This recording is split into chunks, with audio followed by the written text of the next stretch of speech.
చింతూరు మండలానికి చెందిన 6 యువకులు ఆదివారం సెలవు దినం సందర్భంగా ఆంధ్ర-ఒడిశా సరిహద్దులోని సీలేరు నదికి విహారయాత్రకు వెళ్లారు. ఎండ తీవ్రతతో నదిలో స్నానం చేసేందుకు దిగిన దిలీప్ కుమార్, శ్రీను నదిలోనే గల్లంతయ్యారు.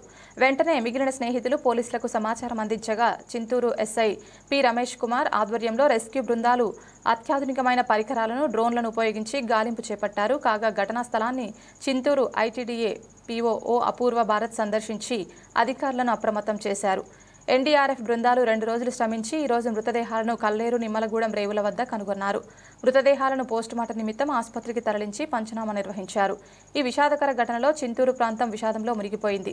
స్థానిక యువత పెద్ద సంఖ్యలో వారి అంతిమయాత్రలో పాల్గొన్నారు. ఎస్ఐ పి రమేష్ ప్రజలను అప్రమత్తం చేస్తూ నదులు, జలాశయాలలో స్నాన సమయంలో జాగ్రత్తగా ఉండాలని, సుడిగుండాల ప్రమాదాన్ని తేలికగా తీసుకోవద్దని హెచ్చరించారు.